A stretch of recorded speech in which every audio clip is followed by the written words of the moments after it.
ये आज हम कोशिश करेंगे कि हम तीन थ्योरीज जो है वो मैनेजमेंट की करेंगे। पहली है ब्यूरोक्रेटिक मैनेजमेंट थ्योरी, दूसरी साइंटिफिक और तीसरी हम ह्यूमन रिलेशन थ्योरी जो है उसको करेंगे। ब्यूरोक्रेटिक मैनेजमेंट थ्योरी जो है, इसको जैसे कि लफ्ज ब्यूरोक्रेसी से निकला है। और ब्यूरोक्रेसी का एक प्रॉपर एक हायरार्की होती है, एक स्ट्रक्चर होता है। तो ब्यूरोक्रेटिक थ्योरी जो है वो हायरार्किकल मैनेजमेंट रिप्रेजेंटेशन शो करती है, मैनेजमेंट की रिप्रेजेंटेशन शो करती है, जिसके अंदर हमारे पास जो है वो टॉप लेवल से लोअर एक हायरार्की बनी होती है। यानी जैसे आप देखें जी, डायरेक्टर एंटी करप्शन है, डिप्टी डायरेक्टर एंटी, यानी डायरेक्टर हो गया पूरे डिवीजन का, ठीक है, डिप्टी डायरेक्टर हो गया पूरे डिस्ट्रिक्ट का, असिस्टेंट डायरेक्टर हो गया तहसील लेवल का या उसका असिस्टेंट हो गया। अब ये हायरार्की है। आप हमारे यहाँ देखिए कॉलेज साइड पे क्या होता है कि एक हमारे पास होता है, यानी मैं लेक्चरर हूँ, मेरे ऊपर प्रिंसिपल है, प्रिंसिपल के ऊपर डिप्टी डायरेक्टर है, फिर डायरेक्टर कॉलेजेस हैं, फिर उसके बाद जो है हमारी डाक जाएगी डीपीआई पे, डीपीआई के पास जाएगी, फिर हमारी जो है वो सेक्रेटरी के पास जाएगी, एडिशनल सेक्रेटरी, सेक्रेटरी। एक प्रॉपर हायरार्की है। तो ब्यूरोक्रेटिक एक हायरार्की को शो करती है। इसके अंदर जो है वो एक, इसे रेड टैप भी कहते हैं, कि एक झंझट होता है हमारे पास भाई इस प्रोसेस से गुजर के।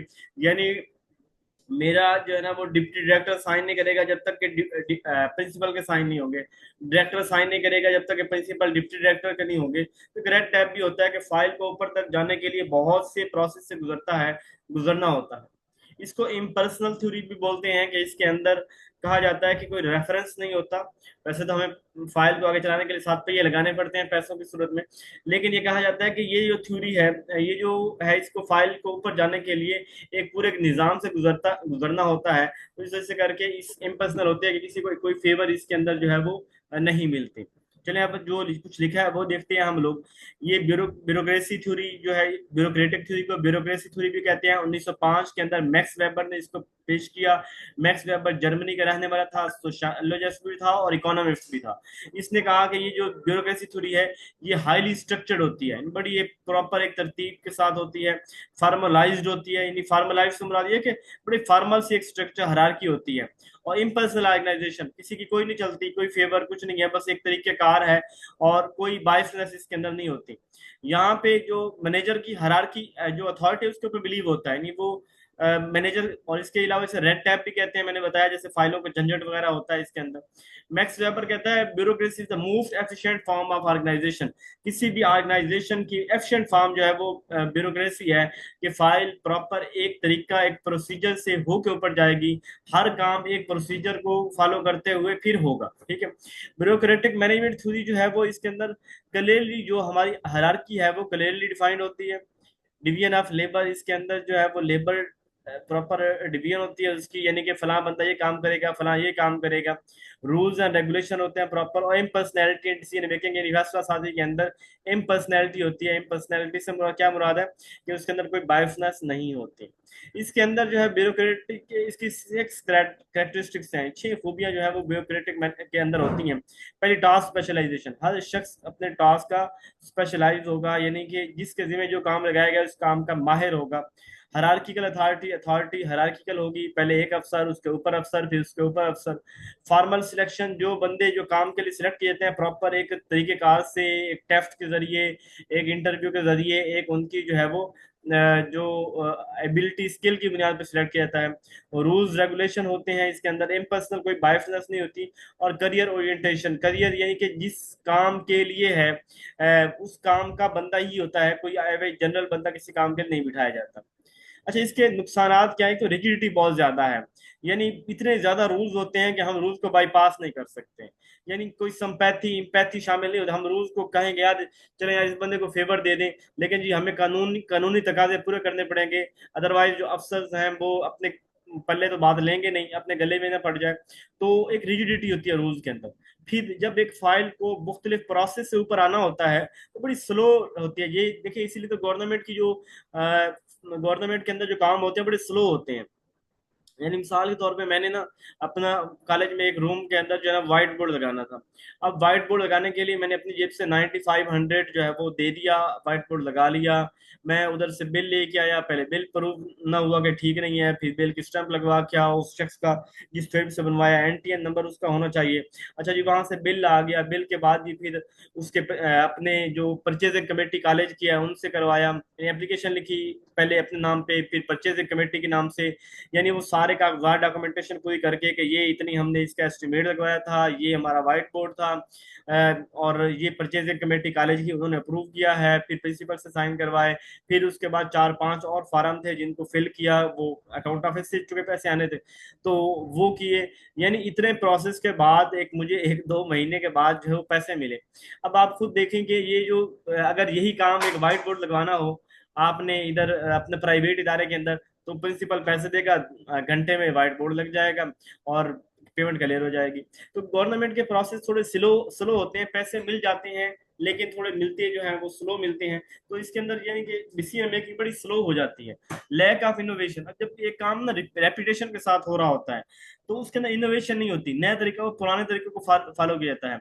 डीह्यूमनाइजेशन, जब देखें इंसानों को मशीन समझा जा रहा होता है, उनकी कोई इम्पर्सनल नहीं होती, उनको उनके मतलब कोई सिंपैथी इम्पैथी नहीं होती, तो ऐसे में तो आप खुद देख लेंगे डीह्यूमनाइजेशन हो गया ना, कि वो जो है ना उनकी कोई वैल्यू कोई नहीं है। और कंट्रोल, अब चूंकि एक हायरार्की है, हर चीज के ऊपर बड़ा ओवर एक्स्ट्रा कंट्रोल जो है वो रखा होता है। ठीक है, ये थी हमारी ब्यूरोक्रेटिक। किसी को इस थ्योरी की समझ ना आई हो तो बता दें, एनीवन जिसको इस थ्योरी की समझ ना आई हो। क्लियर है? उसके बाद सेकंड हमारी थ्योरी है scientific management theory. Scientific management theory को क्लासिकल मैनेजमेंट थ्योरी भी कहा जाता है। ये बहुत पुरानी थ्योरी में से एक है, पुरानी थ्योरियों में से एक है। और ये वाली जो है वो समझती, जब इंडस्ट्रियल रेवोल्यूशन का दौर शुरू हुआ तो ये कहा जाता रहा, इंसानों को प्रोडक्टिविटी को फोकस किया गया कि भाई हमें तो प्रोडक्शन चाहिए, हमें काम चाहिए, हमें इतने यूनिट बनाने हैं, हमें इतनी प्रोडक्शन करनी है। तो ऐसी सूरत के अंदर जो है वो ये इंसानों को अहमियत नहीं दी गई। तो ये थ्योरी कुछ इसी तरह की वजाहत करती है। ये इस थ्योरी को टेलरिज्म थ्योरी भी बोलते हैं। ये अमेरिकन एक मैकेनिकल इंजीनियर था, फ्रेडरिक विंसलो टेलर, उसे father of scientific management theory किया था, उसे पेश की थी 19 20th सेंचुरी के अंदर इसके डेवलप की गई। उसने अपनी बुक थी the principle of scientific management के अंदर इसका तज़किरा किया था। इसको क्लासिकल मैनेजमेंट थ्योरी भी बोलते हैं। और ये अकॉर्डिंग टू साइंस प्रॉपर एक तरीके कार के साथ हम चल रहे होते हैं। जो टेलर है वो कहता है in the past man has been first in the, माजी के अंदर इंसानों को अहमियत दी जाती थी, माजी के अंदर इंसानों को अहमियत दी जाती थी, लेकिन अब क्या होता है in the future the system must be first. अब सिस्टम को अहमियत दी जाती है, भाई हमें ये करना है तो हमें ये करना है बस। इससे इंसानों से हमें कोई गर्ज नहीं कि कौन है क्या है। ठीक है, he believe all workers are motivated by money. ये बिलीव करते हैं कि जो वर्कर्स होते हैं ना ये पैसों से मोटिवेट होते हैं। और ये टर्म देते हैं सोल्डरिंग। एक मिनट।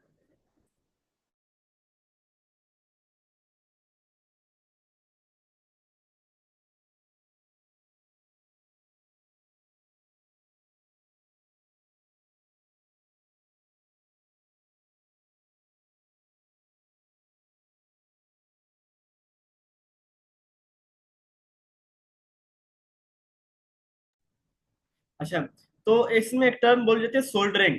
सोल्डरिंग से मुराद क्या है कि वो ये वही समझते हैं कि जो वर्कर होता है ना ये अपनी कैपेसिटी से कम काम करता है।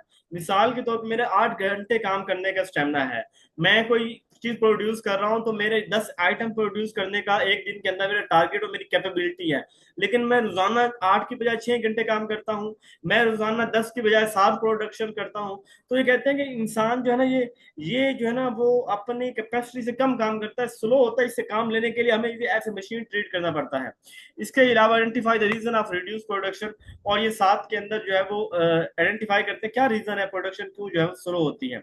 साइंटिफिक मैनेजमेंट थ्योरी होते हैं science not rule of thumb. यानी इसके अंदर कोई रूल ऑफ थंब नहीं है बल्कि प्रॉपर साइंस को फॉलो किया जाता है। यानी एक तरीकेकार को देखा जाए, ये नहीं है कि हाँ जी आप ये कर लो, बस एक तरीकेकार के मुताबिक चलना होता है। हारमनी नॉट डिस्कॉर्ड, हारमनी, हर चीज के अंदर एक हारमनी होती है, ऐसे ऐसे ऐसे लेके चलना है हमने। Development of each worker, her worker से काम लेना है, कोई रियायत नहीं है। डिवीजन, और इसके अंदर काम की यानी कि फलां बंदा इतना काम करेगा, फलां इतना, फलां ये सारी चीजें इसके अंदर होती है। अच्छा, इसके अंदर कौन से एक तो कौन से एलिमेंट्स हैं साइंटिफिक मैनेजमेंट थ्योरी? तो टाइम स्टडी, यानी एक ये देखते हैं कि measure how much time a task take, क्योंकि हम ये साइंटिफिक है ना, बड़े तरीकेकार है कि एक काम है उसके लिए कितना टाइम लगेगा। मोशन स्टडी, अब ये भी इसमें देखा जाता है कि एक बंदा यहाँ से वहां कितनी दफा उठ के जाता है यानी काम करने के लिए, क्या ऐसा पॉसिबल है कि वो उसे कम, उसकी मोशन कम हो, अननेसेसरी मूवमेंट को कम किया जाए ताकि उस बंदे की एनर्जी बचा के कहीं और लगाई जा सके। स्टैंडर्डाइजेशन, यानी हम मॉडर्न टूल्स लेते हैं, जैसे जैसे वक्त आता है वक्त के मुताबिक हम टूल्स लेते हैं और उन टूल्स के मुताबिक जो है वो हम अपनी मशीनरी चला रहे होते हैं। इसी तरह वर्क जो होता है हमारा स्पेशलाइज्ड बंदा, हर काम के लिए वो जिसका स्पेशलाइज्ड है उसको रखा जाता है और उनकी जो वर्कर होते हैं उनकी ट्रेनिंग और डेवलपमेंट करवाई जाती है ताकि वो जो है अच्छा परफॉर्म करे। यानी बिल्कुल हर चीज नपे तुले अंदाज के अंदर, कम वक्त के अंदर, कम मूवमेंट के अंदर, कम एनर्जी को जाया किए हुए, कम रिसोर्सेज का वेस्ट किए हुए, अच्छी मशीनरी का इस्तेमाल करते हुए, अच्छे वेल ट्रेन्ड वर्कर का इस्तेमाल करते हुए, उनकी मुख्तलिफ हर तरह की ट्रेनिंग करवाते हुए हमें उनसे अच्छी प्रोडक्शन लेनी है, ये साइंटिफिक मैनेजमेंट थ्योरी हमें बताती है। साइंटिफिक मैनेजमेंट थ्योरी के फायदे तो यही है, जाहिर बात है इसमें हमारी प्रोडक्टिविटी इंक्रीज होगी जब हम चीजों को इतना बारीकी से देख रहे होंगे कि जो है वो हर नीड का एक्सपर्ट बंदा हमारे पास होना चाहिए, हर हमारे पास जदीद मशीनरी होनी चाहिए, ट्रेन, जाहिर बात प्रोडक्टिविटी बढ़ेगी। और रिसोर्सेज हमारे, जैसे कि उन्होंने बात की कि हम ये देखेंगे कि हमारे पास जो वर्कर है, हमारे पास जो वर्कर है वो उसकी मूवमेंट ऐसे फजूल मूवमेंट नहीं होनी चाहिए। फॉर एग्जाम्पल अगर किसी बंदे को पानी पीने के लिए जाके चल के वो जो है ना वो 1 एकड़ फरजांग जाना पड़ता है, हम उसको पानी वहीं पे प्रोवाइड करेंगे ताकि वो बंदा जो है वो पानी वहीं पे पी सके, तो इससे एनर्जी बच जाएगी। एक मिनट।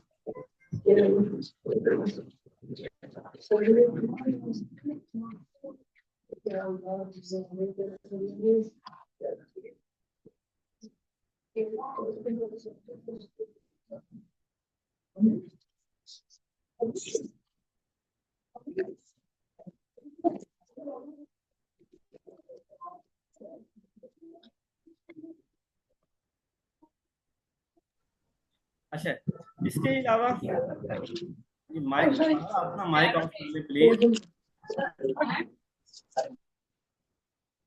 इसके अलावा क्लियर वर्क इंस्ट्रक्शन, प्रॉपर हर एक को इंस्ट्रक्शन दी जाती हैं, आपके जिम्मे ये काम है, आपके जिम्मे ये काम है, किसी और के काम में टांग अड़ानी नहीं और अपना काम मुकम्मल करना है। प्रॉपर हर चीज की प्लानिंग हो रही होती है और प्रॉपर हर काम की ट्रेनिंग दी जा रही होती है। तो ये साइंटिफिक मैनेजमेंट थ्योरी का एडवांटेज है। डिसएडवांटेज ये है कि इंसानों को इग्नोर किया जाता है, इंसान बेचारे के कोई फाज किसी की फौत की हो गई है, किसी की कोई तबीयत खराब है, किसी को इमोशनल डिस्टर्बेंस है, किसी की वो तो हम तो मशीन से हमारी, हमें तो काम चाहिए। इसी तरह रेपिटेटिव वर्क, अब टास्क जो है ना वो समटाइम एक ही काम बार बार करके बंदे बोर हो रहे होते हैं कि वो एक ही प्रोडक्शन, एक ही चीज बनाई जा रहे, तो उनको कोई स्विच करना, किसी और की तरफ लेके आना, तो ये चीजें नहीं होती। एक्सप्लॉयटेशन भी होता है, यानी कि वर्कर को चूंकि जब हम मशीन ले रहे हैं, हम उससे काम लेने के तुले हुए हैं, हमें नहीं गर्ज उसकी, उसको साइकोलॉजिकल कोई इफेक्ट हो रहा है, हम इन चीजों को इग्नोर कर रहे हैं। रिड्यूस क्रिएटिविटी, इससे हमारी जो क्रिएटिविटी है वो भी कम होती है। ठीक है। अच्छा, इसके अलावा अब इसके प्रिंसिपल यही है कि रूल ऑफ थंब को खत्म करके इस जगह पे साइंस आ जाती है, हर काम का हम साइंटिफिक एनालिसिस कर रहे होते हैं। वर्कर शुड भी, वर्कर जो है वो कैपेबिलिटी और मोटिवेशन की बुनियाद पे सिलेक्ट किए जाते हैं, उन वर्कर की परफॉर्मेंस को मॉनिटर किया जा रहा होता है, वर्क को डिवीजन किया जा रहा होता है according to capability of the worker, और जो वेजेस हैं, जो उनकी तनख्वाहें हैं, वो भी उनकी काम की कैपेसिटी, उनकी एबिलिटी के मुताबिक होती है। जी, साइंटिफिक मैनेजमेंट थ्योरी की समझ आ गई सबको? किसी को साइंटिफिक मैनेजमेंट थ्योरी के अंदर कोई मसला हो? अच्छा, ये साइंटिफिक मैनेजमेंट थ्योरी के जो टोटली अगेंस्ट थ्योरी है वो है ह्यूमन रिलेशन थ्योरी। ठीक है, ह्यूमन रिलेशन थ्योरी जिसको हम अब पढ़ने लगे हैं, ये टोटली एंटी है इसके, इसके एंटी है। अब इसकी बात करते हैं हम। एल्टन मायो ने थ्योरी दी थी मैनेजमेंट की थ्योरी में से, one of the most favourite theory है ये मेरी। ठीक है, अच्छी लगती है मुझे और मैं हमेशा इस चीज कंसिडर करता हूँ जब भी मुझे किसी वर्कर से काम लेना हो। ठीक है। अब Elton Mayo is regarded as the father of human relation movement. Elton Mayo जो father of human relation movement का फादर है, और ही ऑस्ट्रेलिया से बिलोंग करता था। इसने मेडिसिन के मतलब पढ़ा था। 1923 के अंदर यूएसए में माइग्रेट किया और अमेरिकन सोशियोलॉजिस्ट की जाना जाता है। In all the research Mayo focused his attention on the behaviour of worker. अपनी सारी रिसर्च के अंदर उसने वर्कर की जो बिहेवियर है उसके ऊपर उसने स्टडी की, और उसने देखा कि उनकी प्रोडक्शन कैपेसिटी क्या है, ये देखते हुए उनकी साइकोलॉजिकल, फिजिकल, इकोनॉमिकल एस्पेक्ट को देखते हुए। अब इसको देखें ना, आप कोई वर्कर रखती हैं, आप देखते हैं कि वर्कर साइकोलॉजिकली फिट है, और क्या वह से इतना काम तो नहीं ले रहा कि साइकोलॉजिकल डिस्टर्ब हो जाए, यानी उसके घर के अंदर टेंशन चल रही है, और मैंने उसे कहा है हर सूरत यहाँ पे आना है, आपको ये काम करना है। अब मतलब आप भी उसको, और फिर आप उसकी फिजिकल कैपेसिटी इतनी नहीं है, और मैं उससे इतना बर्डन ले रहा हूँ, मुझे नहीं पता, आप काम करो, ये वाला काम आप करो। अब फिजिकल कैपेसिटी ना हो, इकोनॉमिकल एस्पेक्ट, काम पे थोड़ी दे रहा हूँ और काम उससे ज्यादा ले, तो इन चीजों को जो है ना एल्टन मायो ने बड़ा बारीकी से देखा था। और इसने 1947 में किताब लिखी पॉलिटिकल, 1945 सोशल, और 1933 ह्यूमन के मुतालिक। अच्छा, इसके ये थ्योरी बहुत बड़ी है, ये थ्योरी बहुत बड़ी है। सिर्फ मैं इसका आपको आर्जी तौर पे यहाँ मैं पूरी पढ़ाऊंगा जब तक कि हमारा 40 मिनट नहीं हो जाते। लेकिन एक चीज मैं जो इसके अंदर अभी आपको बताता चलूं, सम टाइम, कुछ टाइम के बाद कोई लेफ्ट कर जाता है, कोई बोरियत महसूस करता है, तो चलो उसको अभी पता हो कि सर कहना क्या चाह रहे हैं। बेसिकली ह्यूमन रिलेशन थ्योरी जो है, ये इंसानों को अहमियत देती है। ये कहते हैं कि किसी भी इंसान से काम लेने के लिए उसको मशीन ना समझा जाए, उसको उसकी साइकोलॉजी को मद्देनजर रखा जाए, उसको सोशली इमोशनली उसको मद्देनजर रखा जाए। यानी अगर हम किसी शख्स के इमोशंस की कदर करेंगे, अगर किसी शख्स की साइकोलॉजी को हम बेहतर करने की कोशिश करेंगे, अगर किसी शख्स की परेशानियों को दूर करेंगे, अगर मोहब्बतें बांटेंगे, अगर रिलेशंस अपने वर्कर के साथ कायम करेंगे, अगर उसके साथ हाल और अहवाल पूछेंगे, अगर कभी उसको छुट्टी दे देंगे, अगर कभी उससे कम काम हुआ तो उसे कुछ नहीं कहेंगे, तो ये वाली एक अच्छी चीज है। वर्कर इससे मोटिवेटेड फील करता है। आप कभी कभी देखते होंगे कुछ लोग किसी ऑर्गेनाइजेशन के अंदर 20 सालों से काम कर रहे हैं, और उनको उस दौरान उससे बड़ी तनख्वाह की ऑफर के साथ किसी और ऑर्गेनाइजेशन में जॉब मिलती थी, लेकिन वो नहीं छोड़ते, कहते ना यार ना, हम हमें जो ये मैनेजर मिला है ना, जो हमारा ये लीडर है, जो बॉस है, ये कमाल आदमी है यार, इसको छोड़ के जाने को दिल नहीं करता, इस जैसी मोहब्बत हमें कहीं से नहीं मिलती। वो कम तनख्वाह पे भी उसके साथ क्योंकि वो बेसिकली उनकी साइकोलॉजी को समझता है, वो उनका उस तरह ट्रीट करता है, उनको छुट्टियां भी देता है, उनको बोनस भी देता है, उनकी उनसे उनकी कैपेसिटी के मुताबिक भी काम लेता है, और वो काबिल इतबार होते हैं, वो उनके लिए काबिल इतबार होते हैं।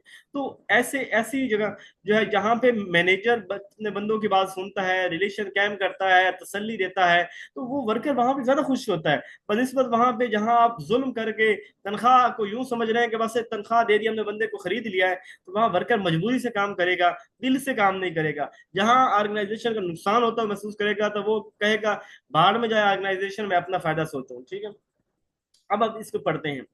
Early management theory were based on the ideas that productivity could be increased if management were able to properly design, control, job, compose and organization। यानी कहती है कि आप अपनी जो है, ये पुरानी की बात कर लें, कि पुरानी मैनेजमेंट थ्योरी ये बताती हैं कि आप प्रोडक्टिविटी को इंक्रीज कर सकते हैं अगर आपका जॉब के ऊपर, लोगों के ऊपर कंट्रोल हो, अगर आप उनको प्रॉपर एक कंपोज, एक एक दायरे के अंदर एक लिमिट उनकी लगा दे कि यहाँ पे रहना है उस ऑर्गेनाइजेशन के अंदर। But the focus of this theory in human rather than, लेकिन ये थ्योरी इसकी मुखालफत करती है, ये इंसान को एज ए मशीन ट्रीट नहीं करती, बल्कि ये इंसानों को एज ए जो है वो ह्यूमन ट्रीट करती है। ये थ्योरी जो है वो 1920 के अंदर, जब ये टेलर की साइंटिफिक मैनेजमेंट थ्योरी जो अपने अभी पढ़ी है, उसकी ना उसके मुकाबले के अंदर उसकी अगेंस्ट आई, और it focus is on human relation, इसके इंसानों को फोकस है, ना कि ये स्ट्रक्चर ऑफ ऑर्गेनाइजेशन फलां कर दो फलां कर दो। ठीक है, this approach can be understood through Hawthorne experiments conducted by, इसने ना जो ये एल्टन मायो था, इसने तजर्बात किए थे, और तजर्बात को हॉथरॉन एक्सपेरिमेंट बोलते हैं। क्या बोलते हैं? हॉथरॉन। इससे बहुत से एक्सपेरिमेंट किए थे, लेकिन हॉथरॉन एक्सपेरिमेंट, जो 4 तरह के एक्सपेरिमेंट हैं जिनको हम आगे तस्करा करेंगे, इनको उसने किया, और इसकी बुनियाद पर उसने साबित किया कि ह्यूमन रिलेशन थ्योरी अगर कोई बंदा अपनाता है तो वो ज्यादा अच्छी प्रोडक्टिविटी ले सकता है। Father of human relation movement has associated at the Harvard School of Business at Western Electric Company, हॉथरॉन। मतलब हॉथरॉन का वर्क शिकागो के अंदर हुआ था, और अल्टन मायो ने किया था, और ये कंपनी इलेक्ट्रिक वगैरह। Reason of developing is theory, ये थ्योरी को डेवलप हुई, एक तो बात ये है कि main problem before workers were low wages, लोगों को तनख्वाहें कम दी जाती थी, काम ज्यादा घंटे लिया जाता था, अनहेल्दी वर्किंग कंडीशन होती थी, यानी इतना धुआं है, इतनी घुटन है, बिजली है नहीं, पंखे वहां पे लगे नहीं हुए, लोग जो है ना मर रहे हैं, लोगों को करंट लग रहा है, लोग जो है ना वो उनके अंदर माइंस के अंदर दब के मर जाते हैं। तो कोई सहूलत नहीं है वहां पे, लेबर एक्सप्लॉयटेशन, और वो जो मजदूर है उनकी एक्सप्लॉयटेशन होती है। फुट ट्रबल, लोग इतना वहां मुश्किल से, उनके पाँव गल गए हुए थे, यानी उनकी उनके पाँव, उनकी जो मास्क जूते के साथ चिमट जाता था, इतनी वहां इतना शोर होता था कि लोग आपस में कम्युनिकेशन नहीं कर सकते थे। इतनी मशीनों का इतना शोर होता था कि वहां पे काम करने से लोग बहरे हो चुके हुए थे वर्कर, और लोग इतने थक जाते थे कि उनको, यानी जब ये सारी चीजें एल्टन मायो ने देखी तो उसको अफसोस हुआ, और उसने कहा कि ये साइंटिफिक मैनेजमेंट थ्योरी वाले तो इंसानों को खा गए हैं।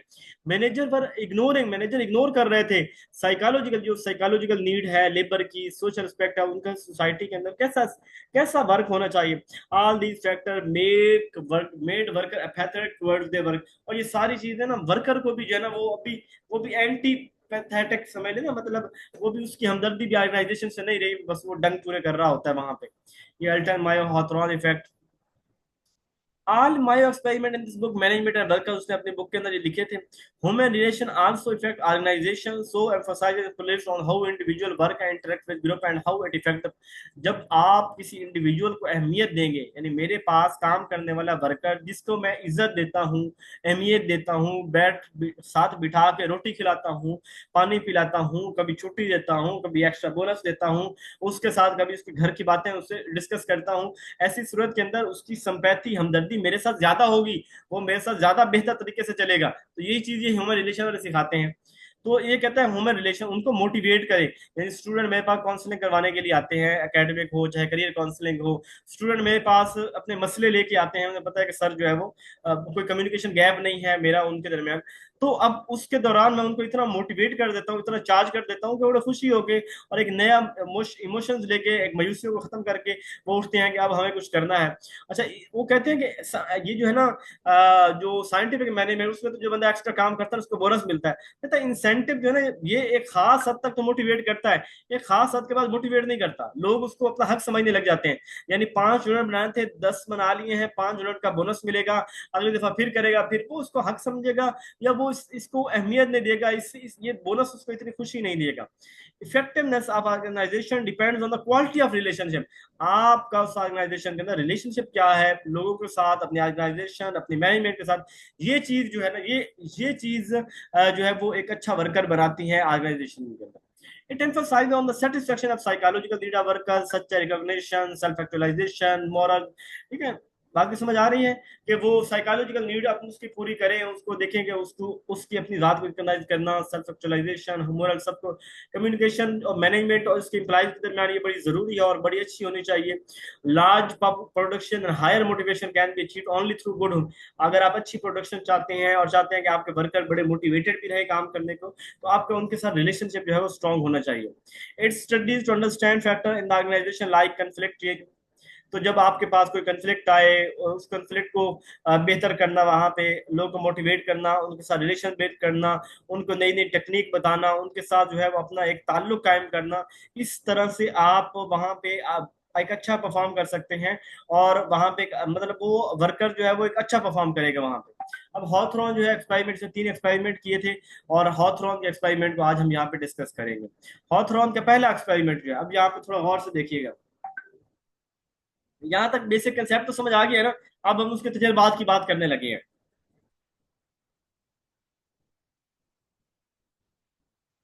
इसके हॉथरॉन का बेसिक कंसेप्ट सबको समझ आ गया है, ये कहना क्या चाहते हैं।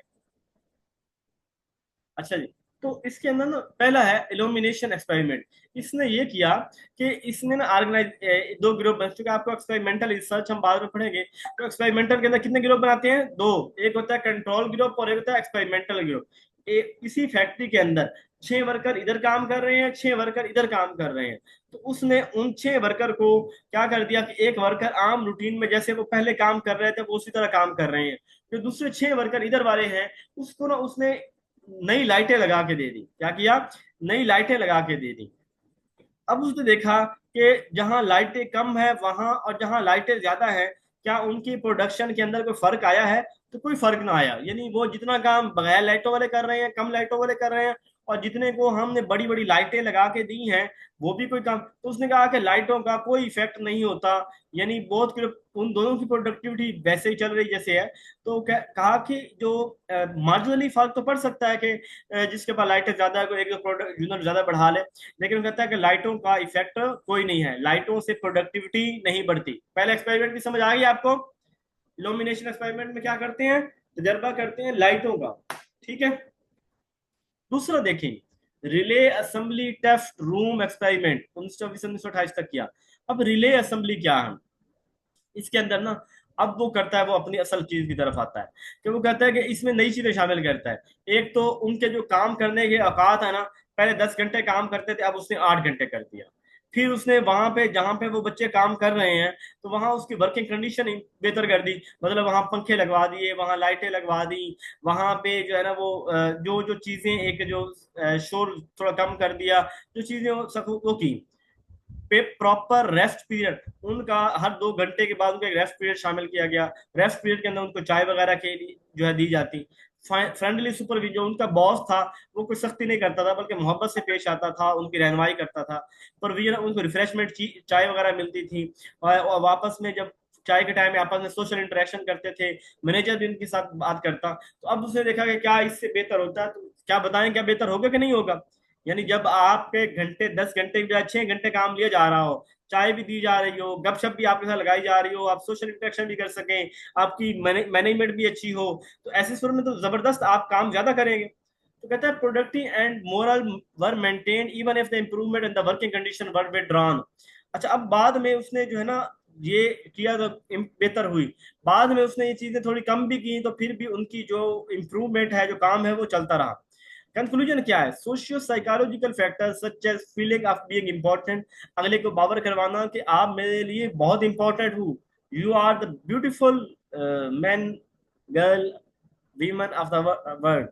आपकी संपैथी है उसके साथ, आपकी रिकग्निशन है उसके, उसको रिकग्नाइज करते हैं, उसको पार्टिसिपेट करते हैं फैसलों के अंदर, उसके informal work group, non directive, उसको एक मतलब एक बड़ा इजीली फ्री फ्रेंडली माहौल दिया हुआ है। तो ये सारी चीजें जो है, इससे प्रोडक्टिविटी क्या होगी, बढ़ेगी, उनके अंदर सेंस ऑफ बिलोंगिंग लगाएगी कि यार हम भी कंपनी के अंदर अहमियत है, हमारी भी कोई वैल्यू है। तो ये वाला तरीका यानी उसने एक्सपेरिमेंट किया और एक अच्छा रहा, ठीक है। यही पहला एक्सपेरिमेंट कोई इतना फायदा नहीं हुआ था, दूसरे से फायदा हो गया।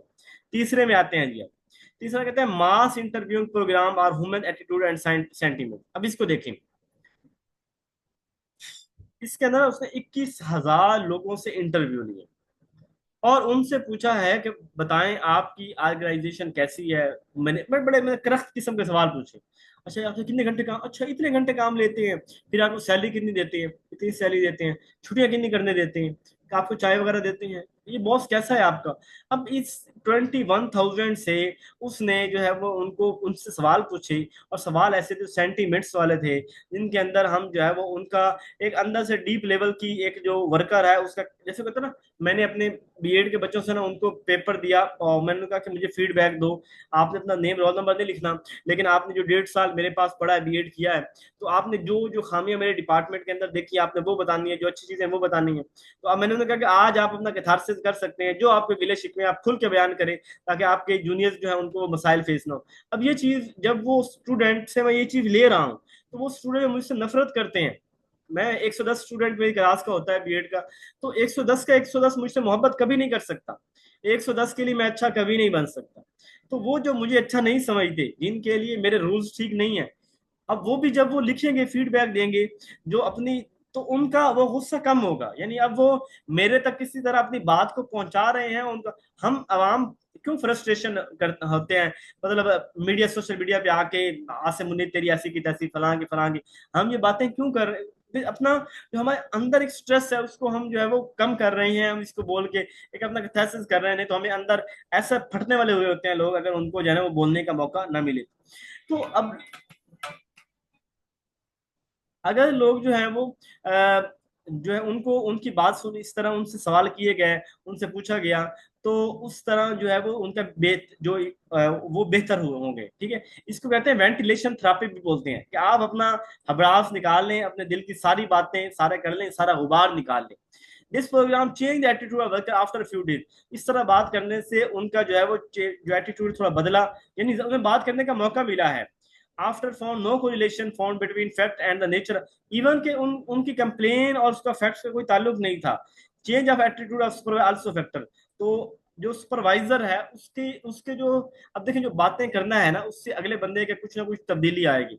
उस तब्दीली से भी वो उनका कैथारसिस हो जाता है। ये बेसिकली ये वाली जो इंटरव्यू है, ये वाला जो टेक्निक है, ये कैथारसिस किया है कि वो उनसे वो बोलेंगे। अपने मैनेजर के मतलब बात करने का पूरा हक होगा कि हमारा मैनेजर ये गलत करता है, ये गलत करता है। जब देखें ना कभी आपकी और आपकी बीवी की सुलह हो रही हो, तो सुलह के दरमियान आपने सालिस के तौर पे किसी साले को या आपने किसी को ससुर किसी को शामिल किया हुआ है, तो वहां पे दोनों बैठ के शिकायतें करते हैं, और दोस्तों शिकायतें करके ना अपना कैथारसिस कर रहे होते हैं। बाद में एक हो जाते हैं, सुलह हो जाती है। लेकिन वो जो सारी बातें जिनको कहीं ना कहीं उन्होंने टॉर्चर किया हुआ था अंदर से, वो बता देते हैं, ताकि दोनों को पता चल जाता है कि ये मेरी खामियां हैं, तो आइंदा हम इसको ना करेंगे, ये चीज उसके उसको नागवार गुजरी थी। ये वाला तीन एक्सपेरिमेंट। चौथा एक्सपेरिमेंट उसका है bank wiring observation room experiment. इसमें क्या कहता है, to observe a group behaviour of worker and determine the effect of informal group norms on productivity. अब जो इनफॉर्मल ग्रुप वहां जहाँ फ्रेंडली ग्रुप होगा, कोई प्रॉपर रूल्स एंड रेगुलेशन नहीं होंगे। अ ग्रुप ऑफ 14 वर्कर, अब 14 लोगों का ग्रुप ऑब्जर्व किया गया, उनके बिहेवियर को कैसे। It was found that the group had their own production output norm which was way lower than what was set by the company, and worker would produce only that much so that no worker can be thrown for underperformance। अब मैं इसको आपको आसानी से पहले समझाता हूँ। ये वाली ना वो बात जो साइंटिफिक मैनेजमेंट की सोल्डरिंग वाली है ना, कुछ उस तरह कहती है। ये समझते हैं कि जो वर्कर है ना, वो अपनी फुल एफर्ट्स लगा के अपनी फुल प्रोडक्टिविटी नहीं देता, और वो अपने से कम प्रोडक्टिविटी देता है। और कम प्रोडक्टिविटी बेचारे की इस वजह से कम देता है, अगर मैं ज्यादा प्रोडक्टिविटी दूंगा तो हो सकता है कल को हमारे में से चंद बंदे निकाल देंगे कि इतने बंदों से हमारा काम हो रहा है, तो हमने ज्यादा बंदे क्यों रखे हुए हैं, वही बंदे काम करें। जैसे होता है ना कि किसी काम नो अपने किसी बला नु गल पावना, यानी कि काम जो है वो, थोड़ा इसको समझने की कोशिश करें। कोई काम ऐसा है कि आप एक दफा कोई काम कर दें, मिसाल के तौर पे ना, मैं एजुकेशन का प्रोफेसर हूँ, लेकिन मैं कंप्यूटर के सारे काम जानता हूँ। अब जानने की वजह से मैं कॉलेज में सारे उनके काम कर, अब वो उन्होंने मुझे आईटी का बंदा बना लिया हुआ, यानी एजुकेशन प्रोफेसर कम आईटी का बंदा ज्यादा। फलां प्रिंटर का सॉफ्टवेयर इंस्टॉल कर दें, फलां मसला आ रहा है ये कर दें, फलां कर दें, फलां कर दें, फलां डाक आई है, फलां एक्सेल शीट बना दें, फलां लेटर लिख दें। अब ये वाली क्या थी कि बेसिकली जब उनको पता चल गया कि इसको बंदे को ये काम आता है, अब वो मेरे ये काम करने से क्लरिकल जो स्टाफ है ना वो इजी हो गया। चल सर जी ये रिशान को कह दिया, हम तो इधर मसरूफ हैं, हम तो कहीं और मसरूफ है। तो ये वाली चीज मतलब यहाँ पे भी जब वो वर्कर कम काम करते हैं इस डर से कि कहीं हमसे ज्यादा काम ना लिया जाए और ये हमें निकाल ना दिया जाए, ठीक है। ये इट वॉज फियर्ड, ये उनको खौफ है, that if the productivity would be higher, अगर हम काम ज्यादा करेंगे some worker might be fired, कुछ वर्कर को निकाल दिया जाएगा। और सम टाइम ये भी होता है, अगर मैं काम, ये भी हमारे मेरे साथ भी होता है, अगर मैं काम ज्यादा करता हूं तो कहते हैं कि खुदा के बंदे कम काम किया कर, तेरी वजह से हमें भी काम करना पड़ेगा। यानी भाई सब चिल है, एक बंदा ज्यादा काम कर रहा है तो दूसरों के ऊपर मुसीबत आ जाती है कि वो काम कर रहा है तो बाकी क्यों नहीं कर रहा है। तो पेयर प्रेशर भी होता है कि आपने ज्यादा काम नहीं करना, आपने बस लिमिटेड काम करना है। इसकी क्या एक से अंदर कुछ टर्म्स बोली जाती है। एक होता है रेट बस्टर, यानी रेट बस्टर होता है one should not turn too much of work if one does he is a rate buster. आपको इतना ज्यादा काम नहीं करना, मिसाल तौर पे मुझे 10 यूनिट बनाने हैं, 10 प्रोडक्टिविटी करनी है, इससे ज्यादा नहीं करनी। अगर मैं 10 से 12 करूंगा तो इट मीन मैं रेट बस्टर हूं, मैं प्रोडक्टिविटी ज्यादा कर रहा हूं जो कि मुझे नहीं करनी चाहिए। चेजिलर, one should not turn out too little work, किसी को इतना काम कम नहीं करना चाहिए कि जो है ना वो चेजिलर में आ जाए। यानी सारे 10-10 यूनिट बना रहे हैं और एक बंदा हर रोज ही 5 यूनिट बनाता है। यानी अगर आप ज्यादा बनाओगे यूनिट, तब मसला कि कम बनाने वाले आपके खिलाफ हो जाएंगे। अगर आप कम बनाएंगे और रोजाना कम बनाएंगे तो डर है कि आपको निकाल दिया जाएगा कि आप तो सही काम नहीं कर रहे हैं। Squealer, one should not tell a supervisor anything determinant to an associate or else one is squealer। चुगलखोर भी तो होते हैं ना, सर वो उसको ये काम आता है, सर सर उसके पास लैपटॉप है फिर भी वो काम नहीं कर रहा। अब ऐसी बातें वो करने वाले होते हैं, चुगलखोर होते हैं। कहते ऐसा नहीं करना चाहिए, यानी हमें अपने साथ वर्कर के साथ डिस्कस करके वो बात मैनेजमेंट तक पहुंचानी चाहिए, जरूरी हो जाके उसको चुगलियां नहीं करनी चाहिए, जाकर उससे अपनी एसोसिएशन कैम्प करने के लिए बाकियों के बारे में नहीं बताना चाहिए सुपरवाइजर को। तो ये नहीं कि हमें स्क्विलर नहीं होना चाहिए। act officious, one should not attempt to maintain social distance or act officious। कुछ बंदे का ऐसा नहीं चाहिए कि वो लोगों से बाइकाट करना शुरू कर दे, यानी जैसे अपनी ऑर्गेनाइजेशन में अपने दोस्तों के साथ ये भी होता है हमारी ऑर्गेनाइजेशन में कि एक बंदा जो है ना वो आके ऐसा उसको पता नहीं क्या हुआ है कि अपने दोस्तों से गपशप भी नहीं लगाता, किससे बात भी नहीं करता, अपने काम में लगा रहता है। तो एक्ट ऑफिशियस भी नहीं होना चाहिए कि सबको इग्नोर करके अपने काम में लगा हुआ है। कंक्लूजन क्या है? Social and psychological factor like interpersonal, जहां लोगों के आपस के अंदर अच्छे ताल्लुकात होंगे, जहां एटीट्यूड ऑफ सुपरवाइजर का एटीट्यूड अच्छा होगा, जहां वर्कर को पहचाना जाएगा, जहां उसको अहमियत दी जाएगी, जहां उसके वर्क को एक्नॉलेज किया जाएगा, वर्कर की परफॉर्मेंस और प्रोडक्टिविटी को माना जाएगा, वर्किंग कंडीशन को फ्रेंडली किया जाएगा, कम टाइम किया जाएगा, लेस उसके ऊपर जो है वो प्रेशर होगा, ऐसी सूरत में वर्कर की प्रोडक्टिविटी बढ़ेगी। ठीक है। और इनफॉर्मल ऑर्गेनाइजेशन, इनफॉर्मल से मुराद ये है कि बहुत ज्यादा स्ट्रक्चरिंग नहीं होनी चाहिए, थोड़ी गपशप, थोड़ा खुशी मेला वगैरह। तो अनफॉर्मल जो है ये प्रोडक्टिविटी बढ़ती है, लोग अपना अपनायत महसूस करते हैं। The worker from small informal group, the norms and values of such group have significant effect on the behaviour. जहाँ पे जो है वो वर्कर मिलजुल के अपनी जो है वो मर्जी से काम कर रहे होते हैं और एक्नॉलेज किए जा रहे होते हैं, खा पी रहे होते हैं, खुशगपियां लगा रहे होते हैं, वहां उनकी परफॉर्मेंस बेहतर होती है। वो कहते हैं एवरी वन इज यूनिक, हर कोई यूनिक है और उसको उसके मुताबिक ट्रीट किया जाए।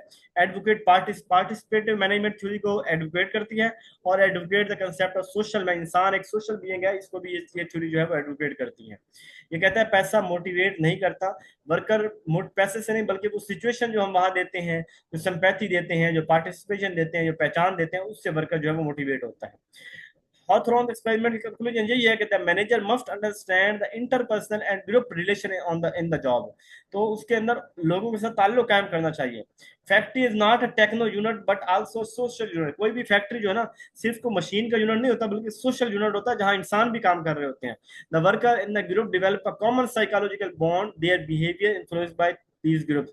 तो वर्कर के आपस के अंदर बॉन्डिंग होनी चाहिए, उनको साइकोलॉजिकल बेटर ट्रीट किया जाना चाहिए, उनके बिहेवियर को की इज्जत कदर की जानी चाहिए, इससे उनकी प्रोडक्टिविटी बढ़ेगी।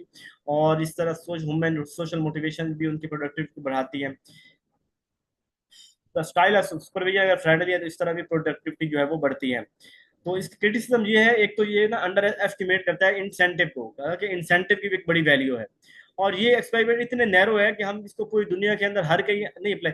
अब कहीं पे 14 लोगों के ऊपर एक्सपेरिमेंट किया है हमने, कहीं पे 6 बंदों के ऊपर एक्सपेरिमेंट किया है। तो एक्सपेरिमेंट इतना समाल है कि इसको जनरलाइज नहीं किया जा सकता। एक तजर्बा आप उस थ्योरी को एक लॉ बनाते हैं और पूरी दुनिया में अप्लाई करते हैं, तो कम अज कम जो है वो कुछ अच्छी पॉपुलेशन तो हो। अब ये 6 बंदों पे अप्लाई करके आप एक थ्योरी को प्रूव करें और आप सब पे अप्लाई कर दे, कहाँ की बात है।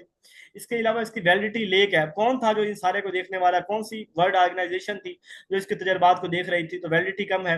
The participant know that they were being. और यहाँ ये भी था कि जो जिनसे इंटरव्यू लिए जा रहे थे, जिनको आजमाया जा रहा था, उन सबको पता था कि हमें ऑब्जर्व किया जा रहा था। अब जिनको पता हो कि मेरा इंटरव्यू होना है, मुझे ऑब्जर्व किया जाना है, तो वो तो भाई परफॉर्म ही अलग करेगा। दो they know nature of work, work की नेचर हर तरह का काम होता है, कहीं भी हमें सख्ती भी करना पड़ती है, कहीं नरमी भी। तो ये तो नेचर, वर्क की नेचर को इग्नोर करते हैं। ठीक है। और लैक ऑफ साइंटिफिक